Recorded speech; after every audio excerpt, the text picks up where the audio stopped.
And it looks like we are live. Woohoo! Hello, everybody. Happy How's Tuesday. it going, guys? Pretty sure it's Tuesday, right? Yeah. It's a Tuesday. day. It's a day for sure. It's a day of, yeah, exactly. As you guys can see, Jax Atlantis is back as requested, highly requested.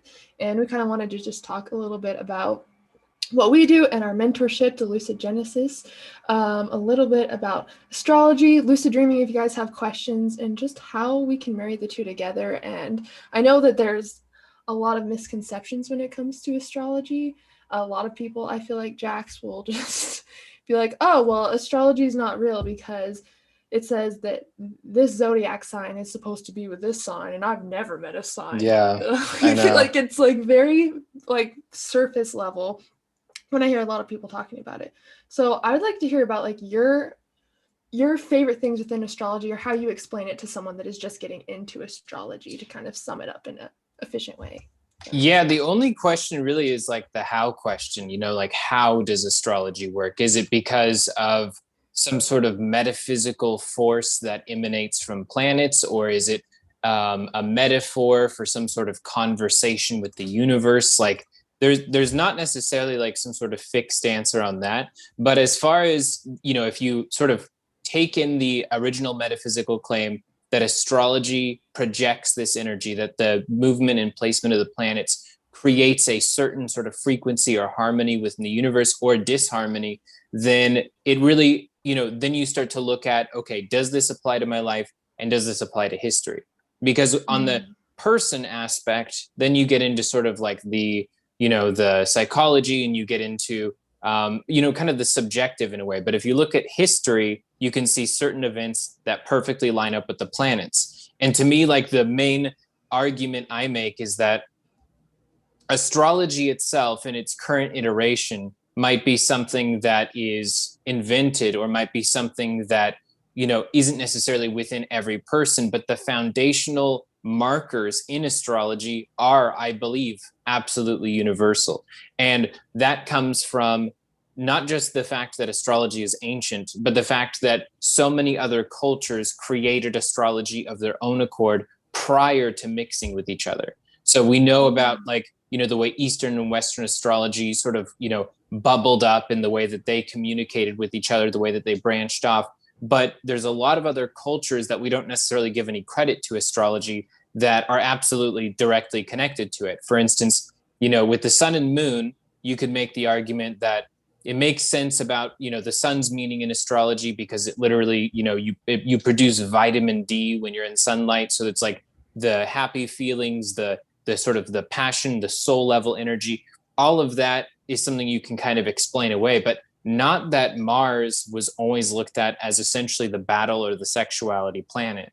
Like the fact that it's red doesn't account for the fact that so many other cultures all came to that conclusion, nor with Venus being this sort of, relationship or sensuality planet. So it's really interesting about how human society created so many different cultures. And in those cultures, prior to mixing with each other, they came to the same conclusion about the same planets and about what their energy means. Now, they may have labeled it different. Like one person, looked up at a constellation and saw a scorpion, and another person saw a snake, but both are sneaky, like both definitely project that same exact ideal. So to me, what astrology is based on is a universal principle. To me, that's the metaphysical claim that I make. And so with astrology, it's about how can I use it to understand myself? How can I use it to understand what my strengths and my weaknesses are? And how can I, deal with the oncoming transits, the way that the planets are currently moving? Is that working for a certain part of me, against a certain part of me, or really to bring something to the surface? And it's funny because almost all astrological conclusions usually, end up being about honesty. Almost every single one of them is about universal truth.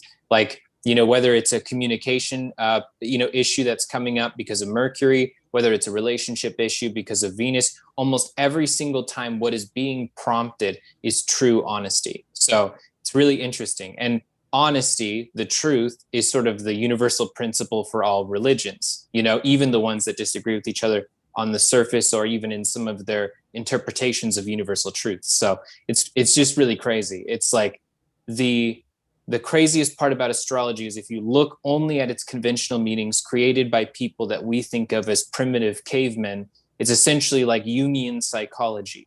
It's a series of archetypes that go on this journey. And also, there's like the hero's journey that's sort of written into it, not like later retrofitted into it, but it already was that. And so it's just, it's really, really unique.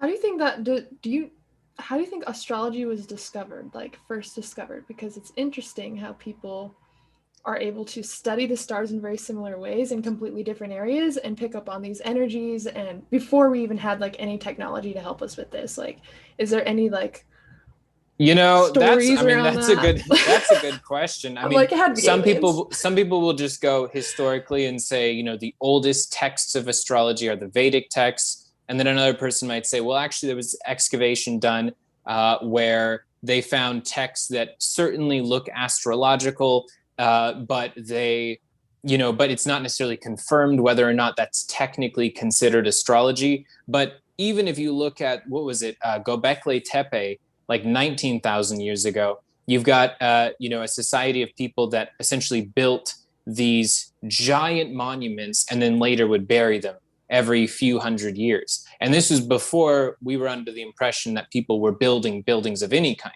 We're also, of course, with Egypt, we're discovering the true age of some of the things that they built. And that adds this whole extra layer. I know, it's like, it's pretty crazy. Human history, when I was growing up, was usually presented as the world is, not the world, but human society is like 10,000 years old.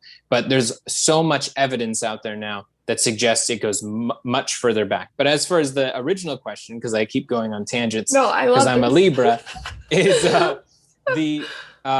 what I believe is it was based on, and this is just purely a metaphysical claim that comes directly from my intuition. This is not something that I am suggesting I have evidence for, but I believe that intuition came before speech. And, more than just gauging people's micro expressions through their face, like that true intuition was what came before speech. And through listening to our intuition, we all essentially universally felt it. But then what happened was we started to develop speech, and this, gave us access to different parts of our brain, but it also gave us access to things like lying, and to start basically mistrusting what it is that we're picking up intuitively. And so I believe speech unintentionally was the bane of intuition.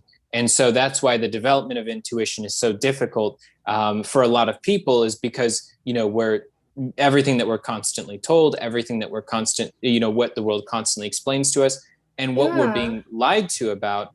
And then, of course, we deep down feel that the truth is different. And, sometimes, it takes a few decades and then history proves that those people were correct, but it becomes irrelevant at that point. So to me, we live in a world where most people don't listen to their intuition.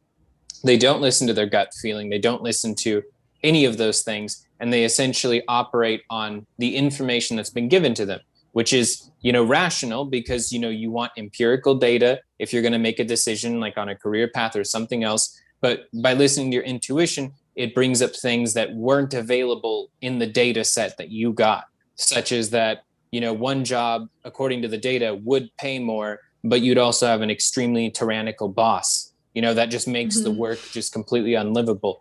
Comparatively, the other place that you turned down because you didn't listen to your intuition would have been a really great environment. You could have like grown up or moved up the ladder, even more so. And so it's like, that's just how I feel it is. I feel like fate and free will are coexisting forces that, metaphorically speaking, God puts you in the burning building, and then your intuition, your free will is to choose which path you're going to go down, the fiery path or the smoky one.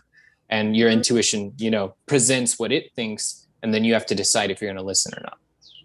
That's how I see it. No, I totally agree. And I do feel like we've been kind of... It's like 100 tangents. No, I love it. I do the same thing. And it makes sense, like everything. And I feel like we really have been like stripped away of our sense of feeling, especially when you bring it down to like communication. Like, and then we start to get too much in our head. And that there's like, it's I've struggled with that as well, because it's like, oh, well, if this is right, then what about that? We always go back to our head, and what our head is, what we're thinking or what we think is logical. So for people that are like starting to get into the whole intuition topic, or like trusting their intuition, because I know that's a huge part of astrology after doing that with you. Like, I thought it was like about the structure, about like the archetypes of it, and how I can like memorize the information going back to my head again. So what would you say to those who are trying to follow their intuition more? Like, do you have any tips for that? Yeah, well, I'm actually doing a befriending your intuition class, and I'm just putting it out for free on templesciences.com.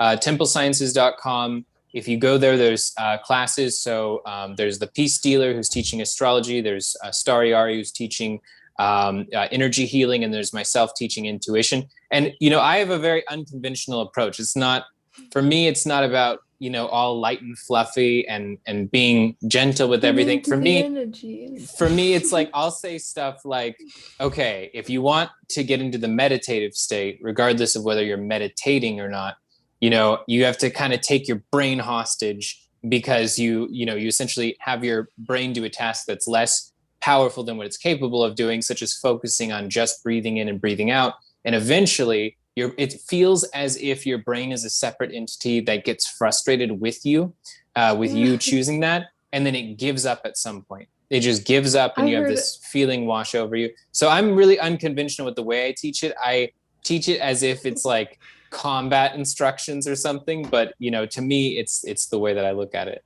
No, I also heard that with meditation as well. Like, when you're trying to quiet your mind down, when you're trying to make time for the things that you know that you're supposed to do, or that will help you throughout the day. It's like your brain is like a dog. Like, you're training your dog to sit and stay until you're done, and training it to get into that state. Exactly. So I actually resonate with, and it really does feel like that. It really does feel like your brain is a separate entity, or that ego is trying to take over.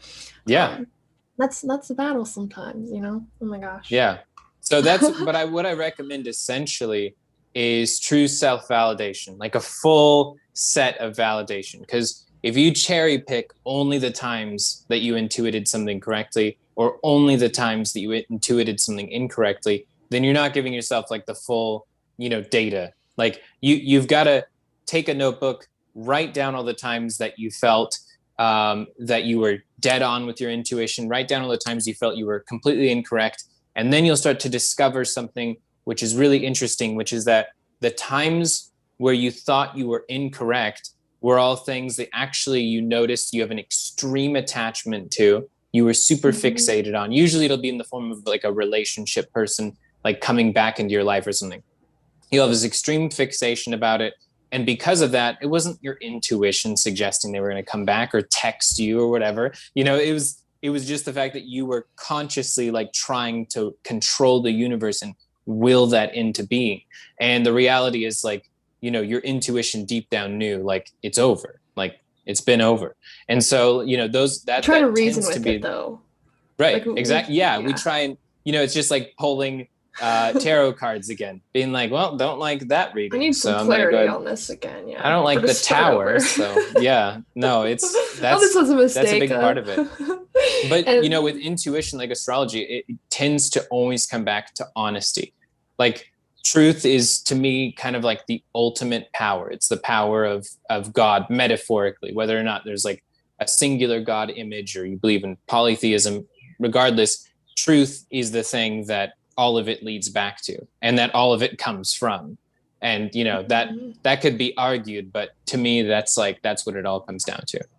Oh, absolutely. And I feel like with intuition, like, I feel like everyone gets those urges or those thoughts, but they like just push it away immediately. They're like, oh, it's just me getting in my head. But like, for me, it always comes up in the form of a question. Like, what if this happened today?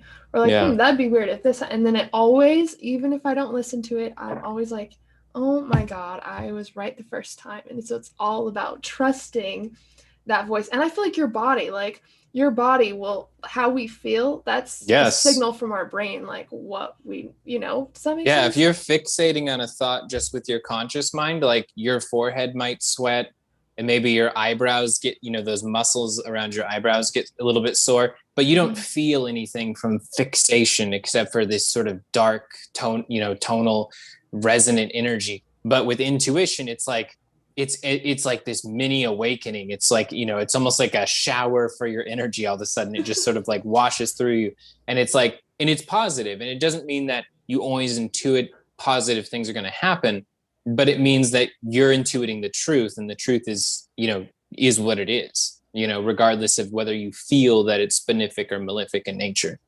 So that's how I look at it.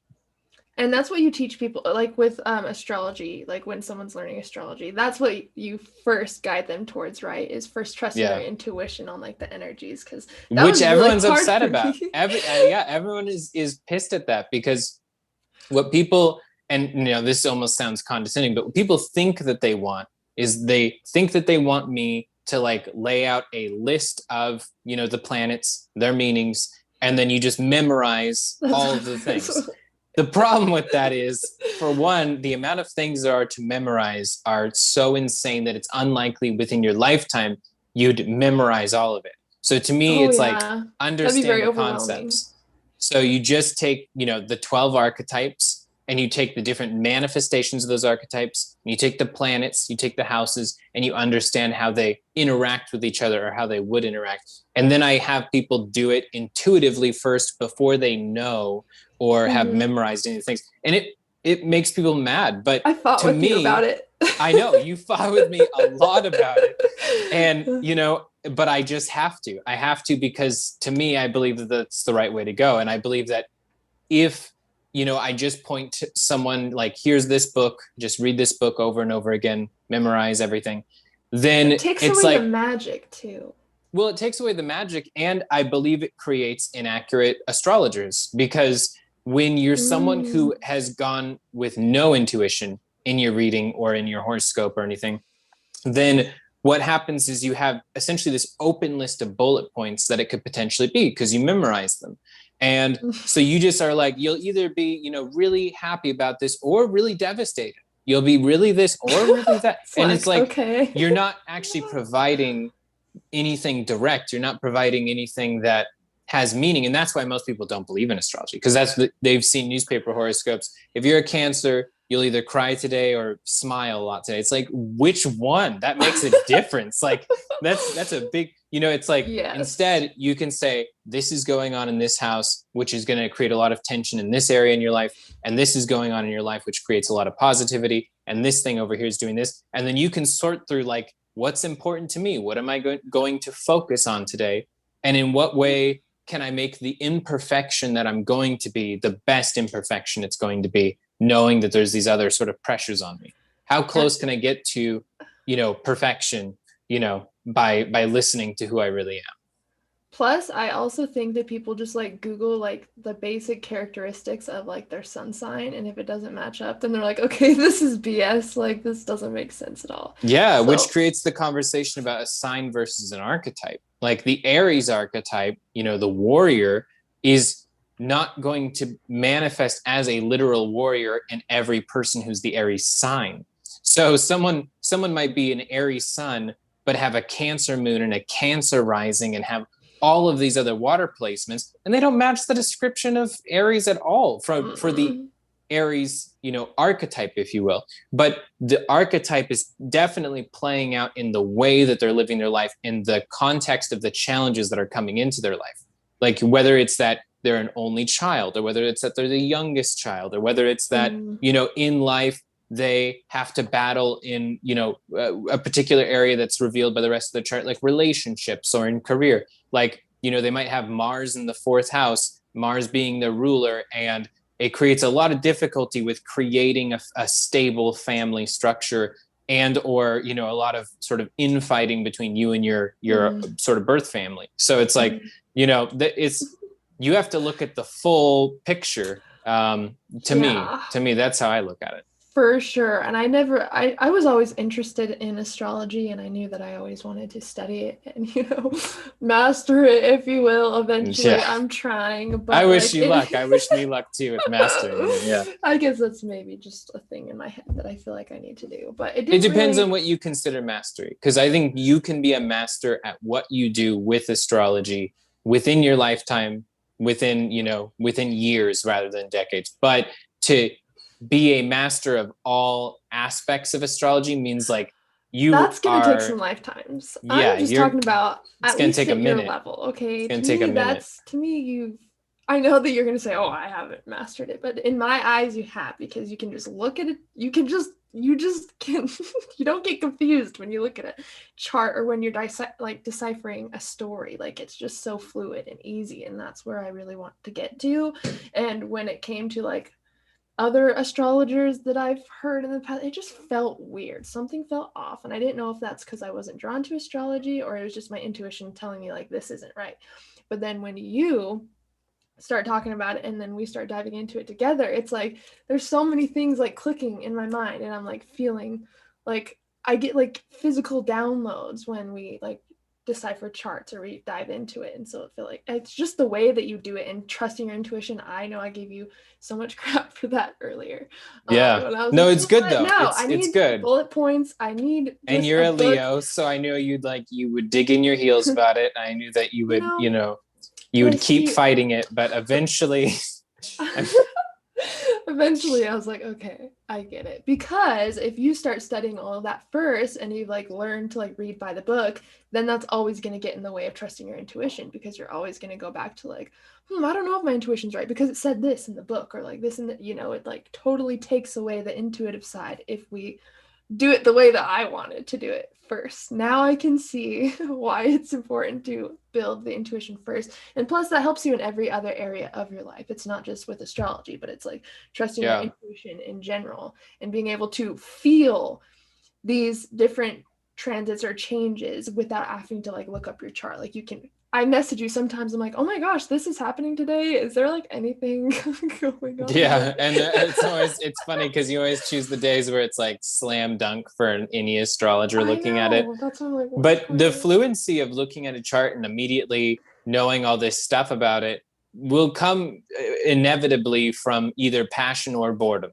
It'll come from passion because you've done it so much that you're so excited about it, or it'll come from boredom because you've looked at so many charts so many different times that there's like this part of you that's just like the nervous analysis part of you just shuts down at some point, and you're just like, yeah, so in this chart, and then you go into it. So it's yeah, the fluency is definitely inevitable if you do it a lot. That's really all, just do it a lot. You don't have, like, you literally don't have to be studious. You don't have to be a visual learner. You don't have to be an audio learner in particular. Like, you can be someone who takes it from definitely a heart space kind of, kind of energy. And you can, just sort of take it as yourself. You can start to look over it over time. You can just look at a ton of different charts. But what I definitely recommend if you want to get into it is, one of the first things after you've just learned the basics, you just have the basics down, just start looking over different charts. And especially from the people that you do know at first, because if you look over a ton of the people that you do know, well, you of course, your biases about them that are going to be there on a subconscious level, but you've also got the things that you've objectively seen time and time again. And you're like, oh my God, this That's person where is that comes totally a from. Cancer.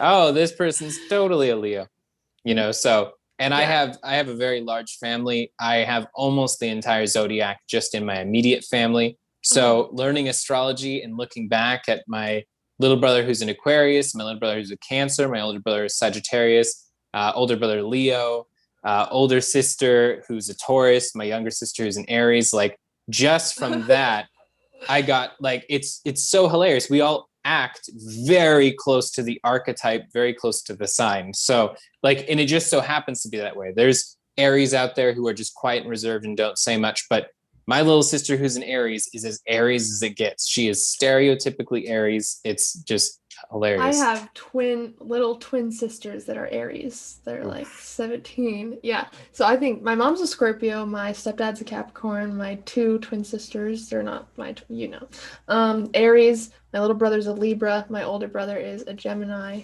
And then I'm a Leo. So I think I got a good variety there too. Yeah.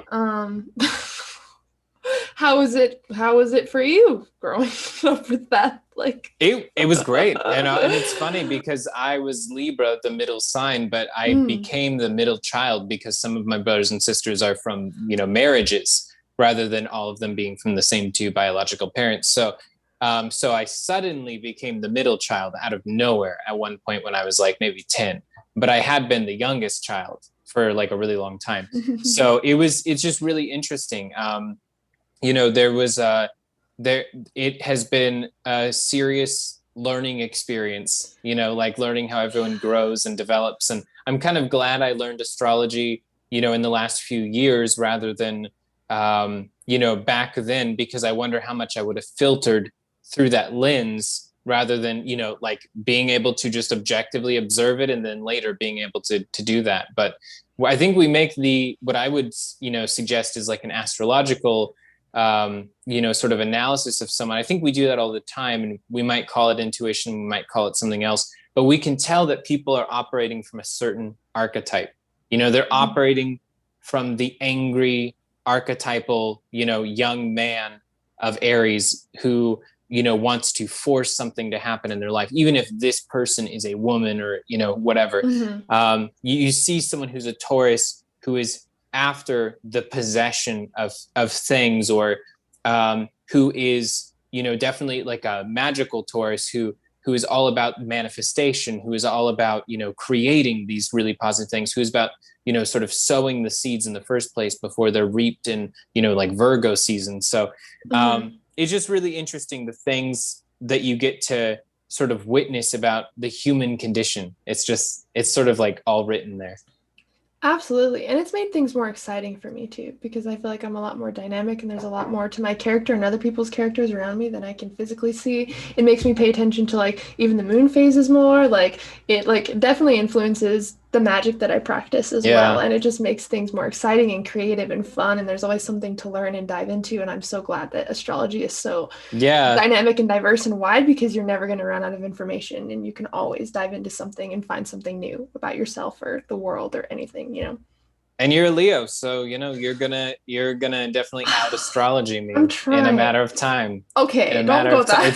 It's just a matter of time. It's just don't go that far. You are so fixed on this goal, and especially in like the last month, there's been this just like alteration that happened in your spirit, and you're just like you're locked on lion eyes, and so you're going like for asking you. I'm like starting the day with just like asking you so many questions all the time. I'm like, I'm sorry, I don't know what's happening. I have 400 questions about this, and I'm going to go ahead and explain them all.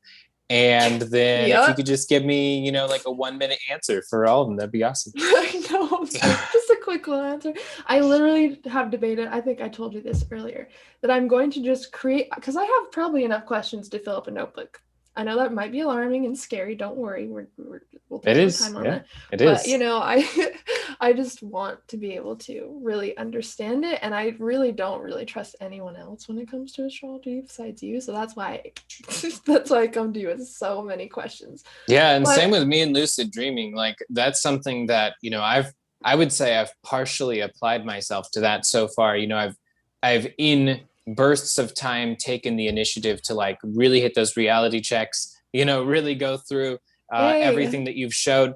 And when I do, it's funny because it doesn't take much time at all for the payoff, you know, like it doesn't, when I've really gotten into it, when I've done it, I'll have a lucid dream within 2 days of doing the reality checks. And then I have to, you know, sort of like wind back because I get distracted a lot, you know, like I'm so much air in my chart. Sun, Moon, Mercury, Venus, Libra, North Node in Aquarius, Aquarius rising, and Mars, Gemini. So I'm just endless air. Like I'm just endless air archetypes. And so, so it's a lot. But, you know, when I'm sort of like on track with the singular reality, then, you know, it goes really well and it's really powerful. And I see other people out there and they're putting out lucid dreaming courses, and none of it has any of the heart, you know, none of it has, you know, you're obviously really passionate about what you do, because a lot of these people putting it out, it's just like with astrology, it's so dry and academic, and there's no intuition or spirit or fire, no that's depth to it either. And like, so, same with astrology. But what I notice with like people who even make content on lucid dreaming or courses, it's like, okay, here's how to lucid dream. Here's how to start a dream journal. Now that you're lucid dreaming, here's how to fly. Here's how to control things. It's like, what about discovering like your nature and like why you're here and asking the deep I know, questions that like we can't figure out in possibly waking the life? most important part, possibly the reason that the divine, if you will, like included lucid dreaming in our repertoire of possible things we can do.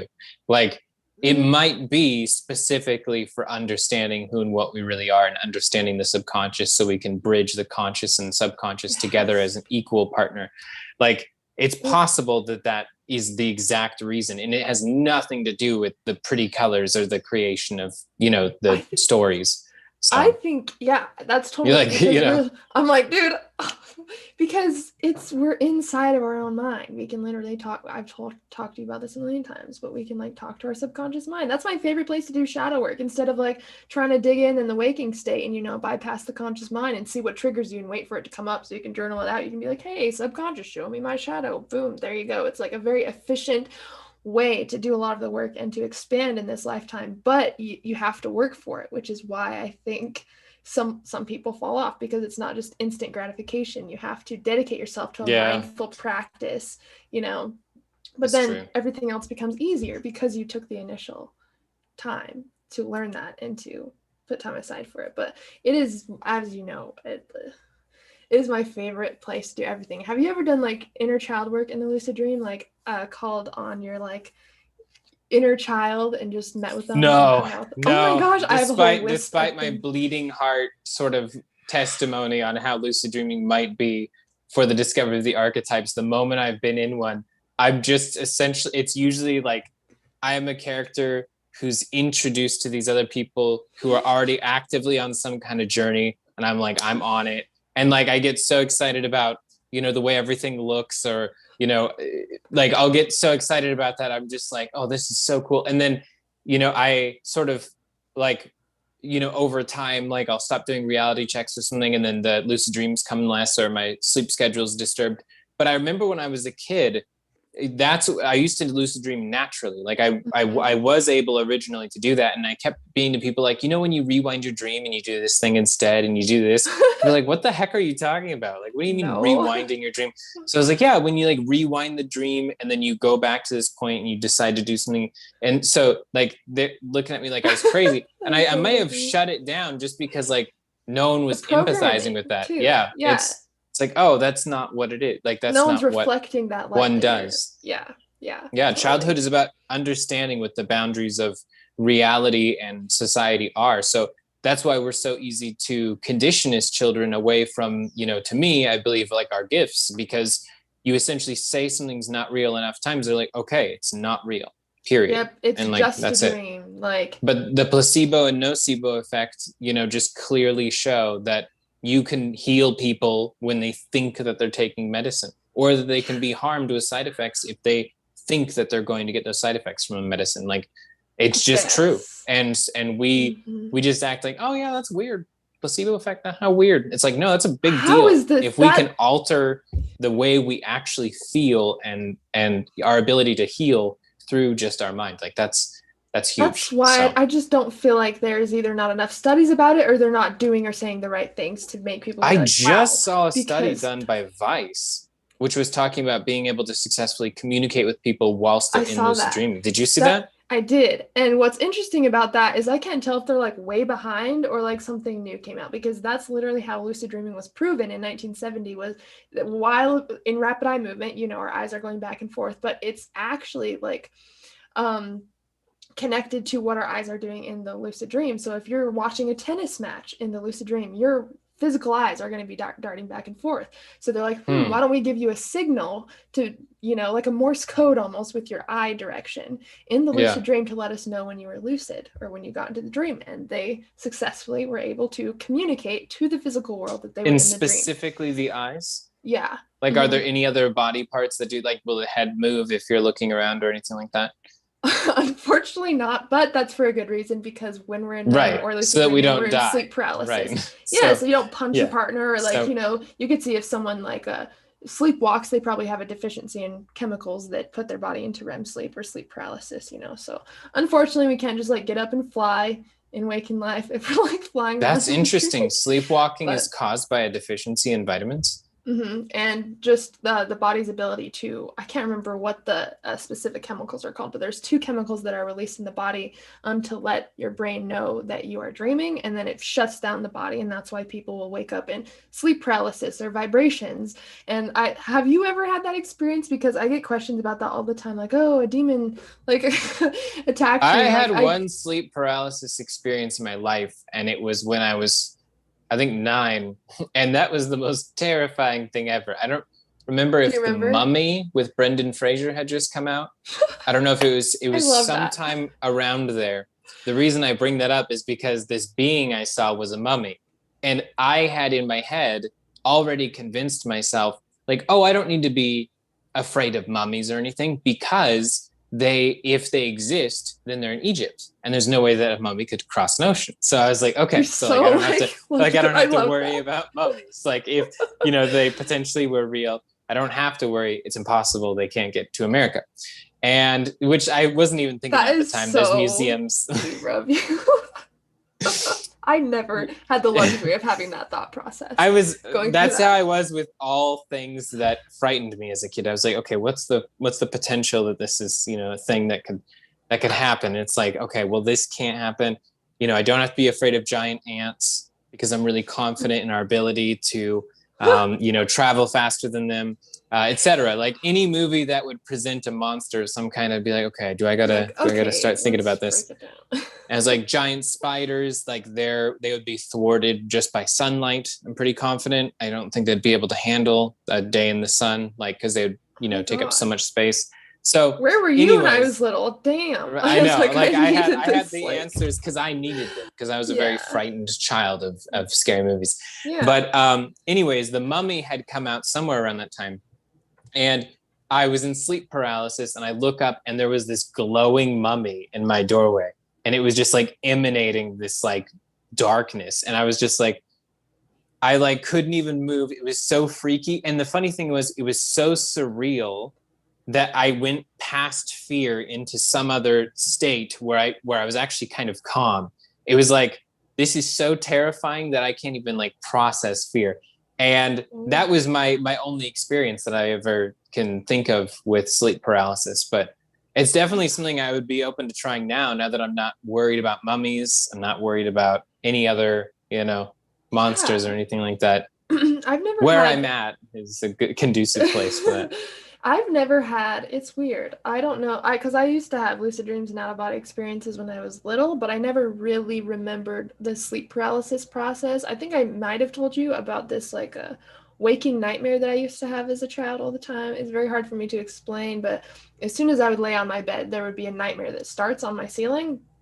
I kind of like looked forward to it because it was just like expected. It's very weird to explain, but I'll try to explain. It is very weird. Sometimes I get like flashes of it when I'm like in bed. Like it's okay. How do I even explain this? So first you feel like you're in this like vast emptiness that goes on forever and ever. And you're just this little like, you can just sense this like vastness all around you, like this empty space. I have no idea how to explain this. I'm sorry, guys. I have no idea. But then I think I told you there's like, it was like a pinball game sort of thing. Like there will be like this monster dude like on one end, and he'll like shoot this pinball out of his mouth, and it will go all over the ceiling, and then it will hit the other end where like a baby would cry, and then like he would laugh, and then the fucking ball would retract and it would start again, and that would just like happen over and over and over. And then I would get all these weird images of like, it was like a dream on my ceiling, but everything else looked normal. I wasn't asleep. It was like just this thing that happened on my ceiling. I don't know if that was me in sleep paralysis and I was half dreaming, or if that was actually real. That was like the most paranormally active house I've ever lived in, though. Like it was like poltergeist level, like with the stuff. So maybe it had to do. There's some houses where I'm like, oh man, like all of the energy funneled into the bottom of that house. I'm serious. Yes. And I even like a couple of years ago, I was like, hey, I'm going to try to manifest the nightmare that I used to experience in that house. Maybe I can like call the energy to me just as an experiment. And I did have a really intense nightmare that night, and someone was standing in my doorway. I've never tried to move in sleep paralysis because I before I really started to consciously experience it, I was studying and I was like, oh, I don't want to mess it up. Okay, if I even like swallow my spit wrong, I'm gonna mess it up. So I gotta hold really, really still. So it was never like anything I tried to get out of. But my first like actual sleep paralysis experience led to my lucid dream, the first conscious one that I ever had. I think I told you I went to bed early. I don't know what I did. I must have done something wrong. I was just laying in my bed for hours. And I used to play with the hypnagogic imagery. So those colors swirling, like if I Yeah. moved my eyes, like they would go up and then it would like fall down almost like rain, and I could like make these like images with my hypnagogic imagery that I used to do all the time when I was little. And then all of a sudden I felt like I was rocking on a boat, and then I felt water and heard water, and I was just like in this blackness. I was like, what is going on here? And then I just appeared on a boat, vivid as all hell, like very a very crisp vivid lucid dream. And I was like, am I dreaming right now? If I'm dreaming, then that means I can manifest anything. And I held out my hand, tried to manifest a cupcake, and boom, there it was. Like it was like a level 5 lucid dream. And it's because I used the wild method technically from fully awake to in the dream. But that was the first time I felt sleep paralysis. Like before I went into the dream, I felt it like kind of lock down my body and felt the vibrations. And I guess maybe I was just tired. I was like, oh, that's cool. Wonder what's happening. I'll just lay here and find out. Like I had no desire to mess with Yeah. anything.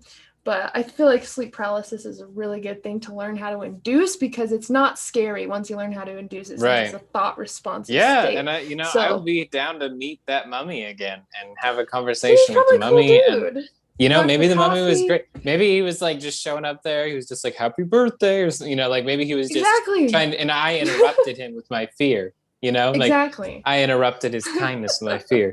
So I'm gonna have to check in, see if he's okay. You should. Oh And my god.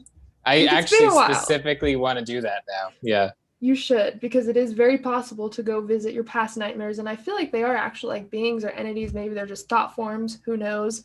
But it does Maybe work. both. Yeah. Yeah, exactly. And I think, and also, have you had an out of body experience? I don't know if I've asked you that before. I've had an out of body experience that was more so tied to the practice of remote viewing, because I came at that from a different angle than you did. So I studied remote viewing for a few years and really got into that. I started teaching some remote viewing classes, and occasionally I would have an experience where I definitely, unlike the classic remote viewing process where you feel incredibly grounded, I had a few where it felt like I started to go to these places. Ooh. And so it's like probably the same destination as you're talking about, but from the opposite road, And instead of going there from within, it was like going within from there, or something like that.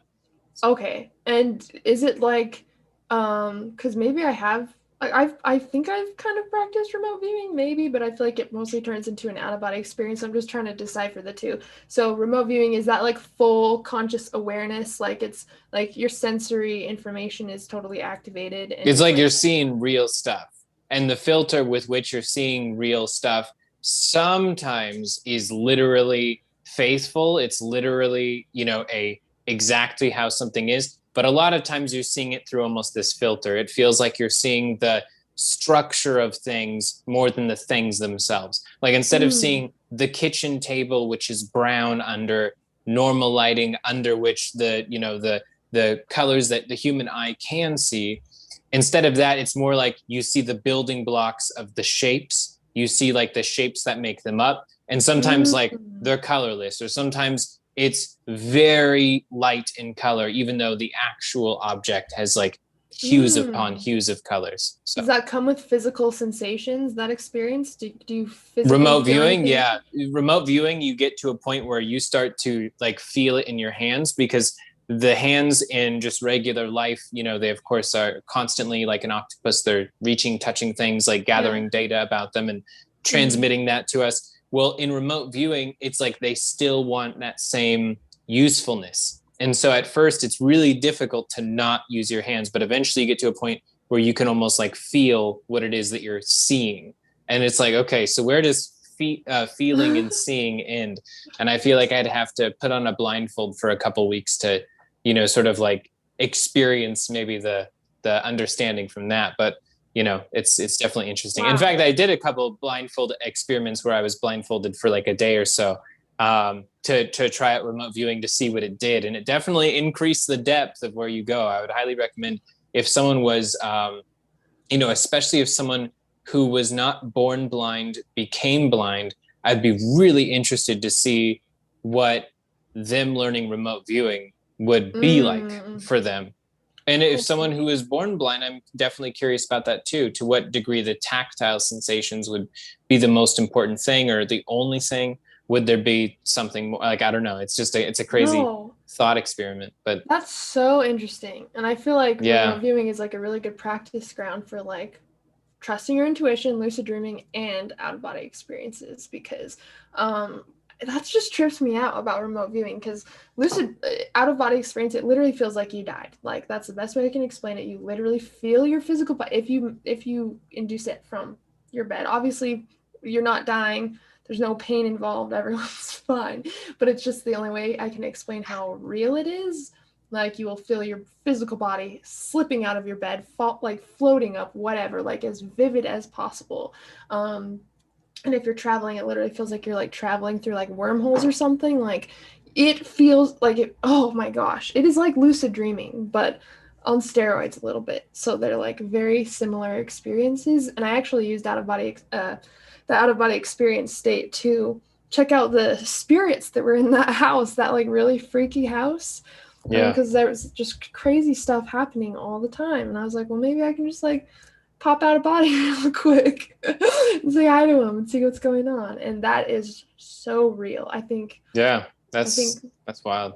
Yeah, and the CIA verified it. They've been using it to find like I know. And the remote viewing originally, like Russell Targ was really looking into it. He's the reason I got into it. I read his book, The Reality of ESP, and he was a laser physicist who, I think at the time, like, he built the smallest laser possible, which was still like a pool table sized object, which is, hilarious. But it's funny because like at that time, it was like this. I think that's why he got an award for it, was because it was like the most compact one you can even imagine as far as laser. And it was this giant monstrosity. But what they had before that was like take up a room. But yeah, I highly recommend his book, The Reality of ESP. There's another one, something mind. It's unbound mind or unwoven mind, something like that. You'd be able to find it if you look at The Reality of ESP. It'll be one of the suggested books, but definitely recommend that one too. And he just talks about the remote viewing experiments he did. And he talks about other things too. It's funny because he had a couple, like legitimate, really strong psychics that were on his project, but he also had a bunch of random people. And it's hilarious. The people that were the best at it, I think the woman who was the best at it was a photographer, which, you immediately understand, okay, why would a photographer be so good at it? It's like, their understanding of like depth of field is superior to, most other people. They probably have extremely keen eyes and probably an eye for being able to see contrast and things. So it makes sense that remote viewing would be their specialty. So yeah, it's pretty wild. Oh, that's cool. I know. We gotta talk more about that. I just realized what time it is though. I know we had to do the astrology, the horoscopes. I unfortunately do have to go, but if you're open to it, we could do another live sometime this week, maybe on Thursday, for example. And we could do the horoscopes, because I really want to do a horoscope for everyone in the audience. Like, you guys can present your signs and we'll do custom horoscopes for you. Just sort of like live on the air. Yeah, I'll post about it. We'll try going a little bit later next time, because I know some people are at school or work. Yes. I really want to dive in deeper with this with everybody, but that sounds good. There will be a comment thread on this, so anybody who is watching this either now or after, if you have any questions about anything we've talked about, just leave it in the comments. I will link Jax's YouTube channel and his website, along with, is it just templesciences.com? Yeah, so my website is jaxatlantis.com, and then IITS, the International Institute of Temple Sciences, is templesciences.com. And Temple Sciences, as well as my website, actually both have the IITS's complimentary classes that they're putting out. So there's my classes, the Peace Dealers, Starry, Ari, Nina Simone, and a few other people are joining up right now. So it'll be really, really awesome to go check that out. Perfect. And next time we'll dive a little bit more into our mentorship as well, kind of what we do with Yes. lucid dreaming astrology and how we can kind of connect Spoiler those two alert, together. astrology and lucid dreaming. But yeah. Yep, there you go. All right, all done. Yep. Get that out of the way. Yep, all yeah, done. no, we can talk more about our experiences. I think that'd be really awesome. Yep. Okay, guys, I hope that you enjoyed this. Thank you, Jax, for coming on with me. I'm excited to do it again and dive in deeper. I hope everyone has a lovely Tuesday. And again, just leave any questions you have down below and we'll make sure to answer them next time. And as always, I'm sending all of you endless love and endless lucidity.